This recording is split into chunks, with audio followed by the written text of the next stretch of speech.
नमस्ते व्यूअर्स, मैं अनु आज आप सबके सामने आई हूँ काल सर्प दोष के बारे में बात करने के लिए। इससे पहले भी काल सर्प दोष के बारे में हमने एक वीडियो डाली थी और उसके बाद हमें क्लाइंट्स ने, स्टूडेंट्स ने रिक्वेस्ट किया है कि काल सर्प दोष को थोड़ा और डिटेल में एक्सप्लेन किया जाए। तो काल सर्प दोष के बारे में आज हम कुछ और बातें करेंगे और काल सर्प दोष से मुक्ति पाने के लिए सारे असरदार उपाय आज हम डिटेल में डिस्कस करने वाले हैं इस वीडियो में। और इसके रिलेटेड 12 ज्योतिर्लिंग के स्थान, उनकी महानता और उनकी यात्रा के बारे में भी बात करेंगे। आप सब लोग इस क्लास के एंड तक बने रहें, इस क्लास का कुछ भी मिस ना करें। और मैं आपको अपनी हर वीडियो में ये रेकमेंड करती हूँ कि जब भी हमारी कोई वीडियो या क्लास आप देखें, कॉपी पेन लेके ज़रूर बैठें, नोट्स ज़रूर बनाएं, क्योंकि यही सारी चीज़ें आपको इस फील्ड में आगे लेके जाएंगी। काल सर्प दोष के बारे में बात करते ही ना मन में एक आतंक की जो फीलिंग है वो आने लगती है लोगों के, और एक अजीब सा भय बन जाता है कि काल सर्प योग अगर किसी की कुंडली में आता है तो क्या होगा। अब काल सर्प योग जो है पीड़ित तो करता है इंसान को, जिसकी भी कुंडली में आता है उसको बहुत सारा कष्ट तो देता है उसकी ज़िंदगी में, ये तो हम सबको पता है। जिसकी भी कुंडली में ये दोष उसको परेशान कर रहा है। अगर हम आज इंडिया की बात करें, सिर्फ इंडिया की अगर हम बात करें, तो काल सर्प योग बहुत सारे लोगों की कुंडली में होगा और बहुत सारे लोगों को ऑलरेडी ये पीड़ित कर रहा है। तो being an astrologer, being an occult field expert, तो हम सबकी जिम्मेदारी बनती है कि हम इसको डिटेल में समझें, दूसरों को समझाएं। और अगर किसी की कुंडली में ये आ रहा है तो उसको इसके सरल उपाय बताएं, ताकि वो काल सर्प योग से अपनी कुंडली को जो है मुक्त कर सके। अब किसी की कुंडली में अगर सारे के सारे ग्रह राहु या केतु के एक साइड पे आते हैं तो उसको हम काल सर्प दोष मानते हैं। सातों ग्रह अगर राहु के मुंह में आ रहे हैं तो उसे हम उदित काल सर्प दोष मानेंगे। और अगर सातों के सातों ग्रह राहु के पीछे वाली साइड पे आ रहे हैं तो इसे हम अनुदित काल सर्प योग मानेंगे। ये आप सब लोग नोट कर लीजिए, ये बहुत ज़रूरी चीज़ है जानना, किसी भी योग को समझना कि उदित क्या है और अनुदित क्या है। मैंने काल सर्प योग की इसकी आपको डेफिनेशन अभी क्लियर की है, आप इसको ध्यान से समझिएगा। इसके साथ साथ आपको कुंडली भी दिखा रहे हैं हर तरह की कि कौन सा काल सर्प योग कैसे बनता है।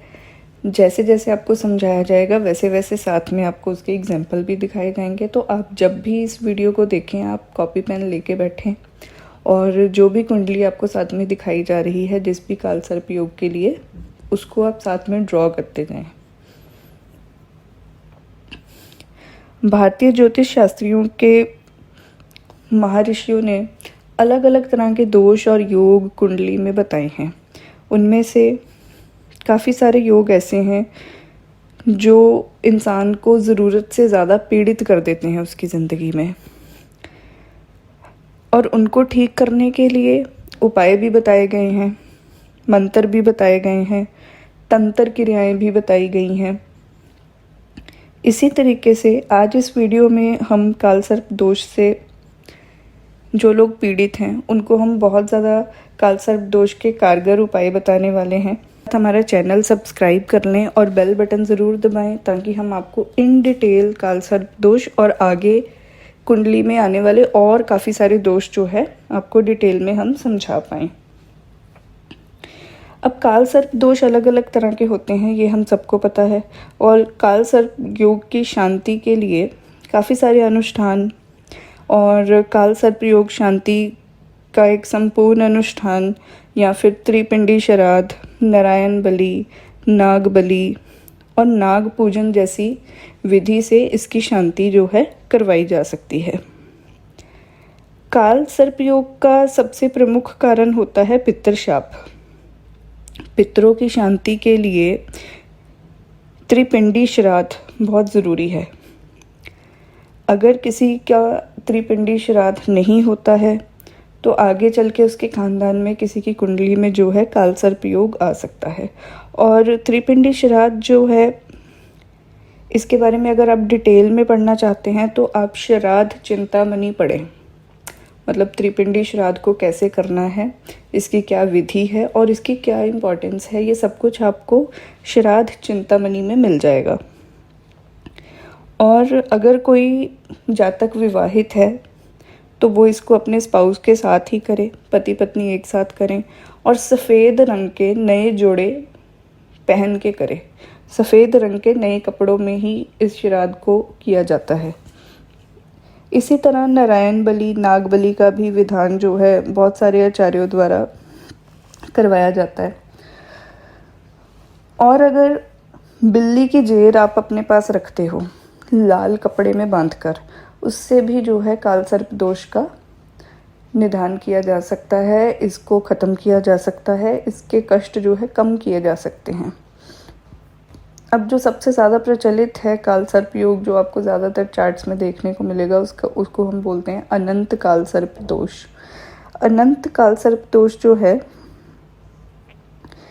इसमें आपको काले और नीले रंग के कपड़े नहीं पहनने चाहिए, चांदी के बर्तन में ही खाना खाना चाहिए। ये इसके जो है लाइफ टाइम की रेमेडीज़ हैं। और इसके अलावा काल सर्प दोष शांति पूजा और अनुष्ठान, त्रिपिंडी श्राद्ध, ये करना ही पड़ेगा। फिर आता है इसके बाद हमारे पास कुलिक काल सर्प दोष। इसमें केसर या हल्दी का तिलक लगाना होता है, चाल चलन अच्छा रखना होता है और ब्लैक एंड वाइट कलर का कंबल हम जातक को बोलते हैं कि आप हर 6 महीने के बाद मंदिर में ज़रूर दान करें। और अगर हो सके तो अपने कान ज़रूर छिदवाएं और सोना पहने कानों में। और हाथी के पाँव की जो मिट्टी है वो कुएं में डालें। हाथी के पाँव की मिट्टी कुएं में डालें, ये भी इसी का उपाय है कुलिक काल सर्प दोष का। इसके बाद आता है वासुकी काल सर्प। वासुकी काल सर्प योग जो है, इसमें हाथी दांत की कोई भी वस्तु जो है अपने घर में कभी नहीं रखनी होती, क्योंकि अगर आप वासुकी काल सर्प योग घर में 7 मेंबर हैं, 7 में से किसी की कुंडली में भी हैं और कोई भी अगर किसी भी कारण हाथी दांत की बनी हुई चीज़ घर में लाएगा तो उस पर्सन के लिए बहुत बुरा हो जाएगा, उसके ऊपर बहुत ज़्यादा जो है इसका बुरा इफ़ेक्ट आ सकता है। और इस पर्सन का जो बेड होगा, जिस भी पलंग पे बेड पे ये इंसान सोएगा, उसके चारों पाँव में तांबे के कील इसको लगवा लेने चाहिए। और कभी इस इंसान को झूठ नहीं बोलना चाहिए और सोने की अंगूठी ज़रूर पहननी चाहिए। इसके अलावा अगर केसर का तिलक भी रेगुलर लगाता है तो इसको इस योग से काफ़ी रिलीफ मिल सकता है। फिर इसके बाद आता है हमारे पास शंखपद काल सर्प दोष। इसके लिए गंगा स्नान करते रहना ज़रूरी होता है, तो हम बोलते हैं कि साल में 1 या 2 बार गंगा स्नान ज़रूर करें। मकान की छत पर कोयला कभी न रखें। और अगर कोई रोग, कोई डिसीज़, कोई ज़्यादा परेशानी दे रही है तो 400 ग्राम बादाम नदी में परवाह करें, चलते पानी में परवाह करें। इसके अलावा चांदी की डिब्बी में शहद भरकर घर के बाहर सुनसान स्थान में दबा दें। घर के बाहर कहीं भी आसपास कोई भी सुनसान जगह मिलती है वहाँ पे इसको दबा दें। फिर इसके बाद आता है पद्म काल सर्प दोष। इस काल सर्प दोष में हम बताते हैं कि जब आपको लगता है कि आपकी ज़िंदगी में जो है मुसीबतें ज़्यादा बढ़ रही हैं, तो आप अपनी पत्नी के साथ पूरे रीति रिवाज से दोबारा से शादी करें। दूसरी बार शादी जब आप करेंगे तो आपके जीवन में काफ़ी ज़्यादा रिलीफ आपको मिल जाएगा। इसके अलावा कोई भी घर में आप अपने पेट जो है वो रखें जो दूध देता हो, गाय, भैंस या फिर बकरी, जैसे भी आपको सही लगे, आप इनमें से कोई भी एक पेट जो है अपने घर में ज़रूर रखिए, उसकी सेवा करिए। इसके अलावा चांदी का छोटा सा ठोस एक हाथी लेना है आपको। चांदी का होना चाहिए और ठोस होना चाहिए, अंदर से हॉलो नहीं होना चाहिए। ये आप अपने पास रखें, घर में रखें और जब कभी भी घर की दहलीज बनाएं उसमें चांदी का पत्थर ज़रूर डाल दें। और पराई औरत से बच के रहें, क्योंकि ये सिर्फ करैक्टर की बात नहीं हम कर रहे, ये इन जनरल भी आपको कोई भी और जो फीमेल है आपकी वाइफ के अलावा वो आपको नुकसान दे सकती है, वो आपको किसी चीज़ में गलत एक्शंस में फंसा सकती है, आपके ऊपर कोई लीगल कार्रवाई कर सकती है। तो अगर कोई फीमेल बॉस है या कोलीग है उससे भी थोड़ा दूर रहें तो बेटर होगा। फिर इसके बाद आता है हमारे पास महापद्म कालसर्प दोष। महापद्म कालसर्प दोष में क्या होता है, इसमें घर में काला कुत्ता ज़रूर पालना होता है, इससे इसको रिलीफ मिलेगा। काला चश्मा अगर पहनता है ये इंसान तो उसके लिए और भी अच्छा हो जाएगा। भाई बहन से झगड़ा ना करे और अपना चाल चलन ठीक रखे, खुद के ऊपर संयम रखे और कुंवारी कन्याओं का आशीर्वाद लेता रहे और कन्या पूजन करता रहे। इसके अलावा सरस्वती माँ की आराधना करे, सरस्वती जी के मंदिर जाए, सरस्वती वंदना करे, तो इसको इसकी लाइफ में रिलीफ मिलेगा इस काल सर्प दोष से। फिर इसके बाद आता है तक्षक काल सर्प दोष।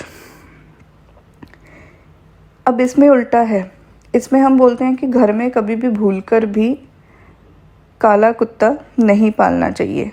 मतलब काला कुत्ता क्या, इसमें हम हर तरह के किसी भी कलर के डॉग को घर में पालने से मना कर देते हैं इस दोष में। और इसमें हम एक रेमेडी और बताते हैं कि चलते हुए पानी में नारियल बहाना है और शादी के वक्त अपनी पत्नी को चांदी की ईंट जो है फेरों के समय आपको देनी है और हमेशा उसको संभाल के रखना है। कभी भी बुरा समय आए तो उसको नहीं बेचना है, क्योंकि उसको अगर आप बेच देंगे तो आप बिल्कुल बर्बाद हो सकते हैं। तो इसलिए उसको हमेशा संभाल कर रखना है। जब तक वो आपके पास संभाली हुई है, चाहे आपका कितना भी बुरा समय आ जाए, आप उस चीज़ से वापस आसानी से निकल जाओगे। फिर इसके बाद आता है हमारे पास कर्कोटक काल सर्प दोष।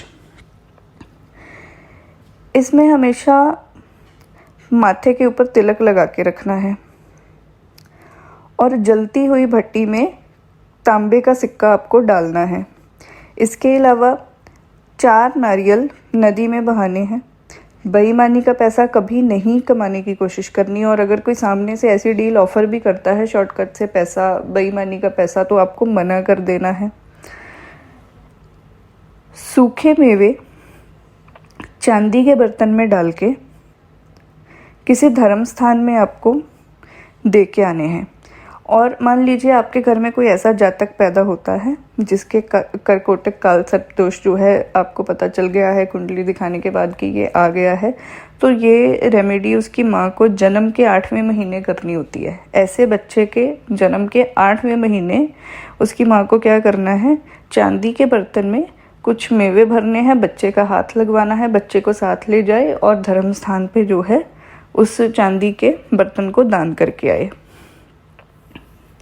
और इसके अलावा इस जातक को खुद से ये उपाय करना है कि कुछ बादाम ले जाएं, उसमें से आधे जो है मंदिर में रखें और आधे वापस ले आए और उसको अपने अगले जन्मदिन तक अपने पास रखें और उसके बाद उसको नदी में बहा दे।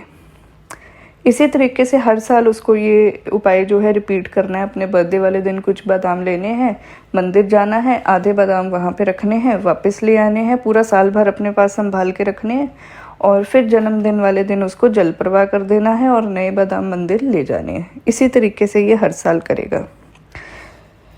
फिर इसके बाद हमारे पास आता है शंखचूड़ काल सर्प दोष। इसमें हमेशा सोना धारण करके रखना होता है और मतलब आप ये समझो कि ज़्यादा पहने आप, जितना सोना आप पहनेंगे उतना इसका जो असर है वो कम होता जाएगा। और अपने माथे पे हमेशा केसर या हल्दी का तिलक लगाना है और पीले रंग के कपड़े आपको ज़्यादा से ज़्यादा पहनने हैं। और सुबह सुबह अगर आप पक्षियों को दाना डालें और अपने घर में कोई भी वेपन ना रखें तो आपको ज़िंदगी में बहुत अच्छा रिज़ल्ट मिल सकता है। फिर इसके बाद हमारे पास आता है विषक्त काल सर्प दोष। विषक्त काल सर्प दोष में हम क्या बोलते हैं कि तांबा या लाल रंग की चीज़ कभी भी अपने पास ना रखें, अपने पास भी ना रखें, लेकिन इसका दान भी कभी ना करें। मतलब अपने पास ना रखने का मतलब ये नहीं है कि आप अपनी सारी लाल चीज़ें दान कर दें।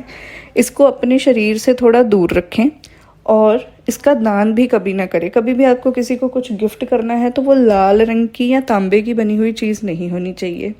और रात को कभी भी दूध पी के ना सोएं। फिर इसके बाद आता है हमारे पास शेषनाग कालसर्प दोष। इसमें हम बोलते हैं कि लाल मसूर की दाल जो है उसको दान करें धार्मिक स्थान पे, और सोने की चेन हमेशा गले में पहन के रखें और कन्याओं का पूजन करते रहें। फिर इसके बाद आता है हमारे पास घातक कालसर्प योग की। जो घातक कालसर्प दोष है, इसमें कभी भी अपना सिर जो है वो खाली नहीं रखते। हमेशा टोपी पहननी है या फिर साफा पहनना है, और मतलब कि हम आपको अपना सर जो है हमेशा वो कवर करके रखना होता है इसमें, जिसकी भी कुंडली में ये घातक कालसर्प दोष आता है। फिर इसके बाद आपके पास चांदी का चकोर टुकड़ा हमेशा आपकी जेब में रहना चाहिए। चांदी का चकोर टुकड़ा लेना है और हमेशा अपनी जेब में रखना है। कभी भी इसको मतलब बहुत सारे लोग ना गले में पहने रखते हैं, तो ऐसा नहीं करना है, जेब में रखना है सॉलिड। ठीक है जी। अब हम चर्चा करेंगे 12 ज्योतिर्लिंगों के बारे में, क्योंकि 12 ज्योतिर्लिंग जो है ये हमारे काल सर्प दोष को दूर करने में हमारी मदद करते हैं। जिसकी कुंडली में भी काल सर्प दोष होते हैं, अगर वो अपनी ज़िंदगी भर में इन 12 ज्योतिर्लिंगों के दर्शन कर लेता है तो इसका जो इफ़ेक्ट है उसकी लाइफ में वो बिल्कुल न्यूट्रल हो जाता है। उसको किसी भी और रेमेडी की ज़रूरत नहीं पड़ती है। इन पुण्य स्थलों पर शिवाचरण और रुद्र अभिषेक अनुष्ठान करने से भी काल सर्प योग जो है वो कम हो जाता है, उसका असर जो है वो न्यूट्रल हो जाता है। तो इसमें हम सबसे पहले बात करेंगे श्री सोमनाथ जी की। ये ज्योतिर्लिंग जो है गुजरात में है। ये मंदिर खुद चंद्रदेव ने बनवाया था और इस जगह में नालामाला पहाड़ी पर श्री शैल नामक स्थान पे ये जो है विराजमान है। फिर इसके बाद आता है श्री मल्लिकार्जुन। ये ज्योतिर्लिंग अरुणाचल प्रदेश के करनूल जिले में है। फिर इसके बाद आता है श्री महाकालेश्वर। ये ज्योतिर्लिंग एमपी के एक ऐतिहासिक स्थल उज्जैन में है। उज्जैन में इसके अलावा श्री ओमकारेश्वर मंदिर भी है, वो भी ज्योतिर्लिंग है। और जो श्री महाकालेश्वर है इसको दक्षिणामूर्ति भी बोला जाता है, क्योंकि इसमें जो शिवलिंग है वो साउथ फेसिंग है, इसलिए इसको दक्षिणामूर्ति भी बोला जाता है। और जो ओमकारेश्वर जी का जो मंदिर है ये नर्मदा नदी के पास है। बेसिकली ये दो ऐसे ज्योतिर्लिंग है जो एक ही शहर में आप विज़िट कर सकते हैं। जब कभी भी आप उज्जैन जाएं तो ये दोनों काफ़ी पास हैं, तो आप इनको विज़िट एक साथ कर सकते हैं, आप एक साथ इनका प्लान कर सकते हैं। फिर इसके बाद आता है श्री भीमा शंकर। ये ज्योतिर्लिंग जो है ये महाराष्ट्र के पुणे में भावगिरी में है। महाराष्ट्र में पुणे में भावगिरी नाम की जगह पे श्री भीमा शंकर ज्योतिर्लिंग है। फिर इसके बाद आता है श्री वैद्यनाथ। ये ज्योतिर्लिंग झारखंड के राज्य के देवगढ़ नामक स्थान पे है, और जबकि महाराष्ट्र के परमनी नामक जगह पे भी परली के पास एक मंदिर है श्री वैद्यनाथ जी के नाम से। काफ़ी लोग जो है इस चीज़ में कंफ्यूज रहते हैं कि सही ज्योतिर्लिंग कौन सा है, श्री वैद्यनाथ का सही स्थान कौन सा है। तो मैं आपको यहाँ पे क्लियर करना चाहती हूँ कि जो झारखंड में है वो इनका असल स्थान है श्री वैद्यनाथ जी का, तो असल में ज्योतिर्लिंग वहीं पे माना गया है। फिर इसके बाद आता है श्री केदारनाथ। इसके बारे में हम सब कॉमनली जानते हैं कि ये ज्योतिर्लिंग जो है उत्तराखंड में है, और इसकी गिनती तो 4 धाम की यात्रा में भी की जाती है। और फिर इसके बाद आता है श्री काशी विश्वनाथ जी का मंदिर। ये ज्योतिर्लिंग जो है बनारस में है। यहाँ एक दिन में 5 बार आरती होती है। फिर आता है श्री नागेश्वर जी। श्री नागेश्वर जी गुजरात में है। गुजरात के द्वारका ज़िले में ये आते हैं, और ये भी दक्षिणामुखी शिवलिंग माने गए हैं। फिर इसके बाद आते हैं श्री रामेश्वरम। ये ज्योतिर्लिंग तमिलनाडु में है, रामेश्वरम में। और ये एक छोटा सा, बेसिकली एक छोटा सा द्वीप है जिस जगह पे ये मंदिर बना हुआ है। फिर इसके बाद आते हैं श्री घृणेश्वर जी। ये महाराष्ट्र के वेरूल नाम की जगह पे हैं। और फिर इसके बाद आते हैं श्री त्र्यंबकेश्वर जी। ये भी महाराष्ट्र के नासिक में त्र्यंबकम नाम की जगह पे हैं। तो इसी तरीके से आप इन 12 के 12 ज्योतिर्लिंग के दर्शन करने से भी, अगर आपके बच्चे की कुंडली में, आपकी कुंडली में कालसर्प दोष है, इनमें से कोई भी, जो मैंने आपको 12 कालसर्प दोष बताए हैं, इनमें से अगर कोई भी कालसर्प दोष है, इन 12 के 12 ज्योतिर्लिंग के दर्शन करने से भी आपकी कुंडली में जो है, आप कालसर्प दोष को न्यूट्रल कर सकते हैं, उसके असर को ख़त्म कर सकते हैं। इसके अलावा जो मैंने आपको स्टार्टिंग में जो रेमेडीज़ बताई हैं, अगर आप उसका भी ध्यान रखते हो इसके साथ साथ, तो आप अपनी लाइफ में कालसर्प दोष से बिल्कुल निजात पा सकते हो, ख़त्म कर सकते हो इसका इफ़ेक्ट। इसी तरीके से और भी हमारी कुंडली में बहुत सारे दोष होते हैं, उनके ऊपर भी हम एक एक करके वीडियो बनाएंगे। लेकिन अगर आप उनकी डिटेल में जो है उपाय देखना चाहते हो, उनके बारे में डिटेल में सुनना चाहते हैं, तो आप हमारे चैनल को सब्सक्राइब करना ना भूलें और आगे की वीडियोस देखने के लिए बेल बटन ज़रूर दबाएं। Thank you.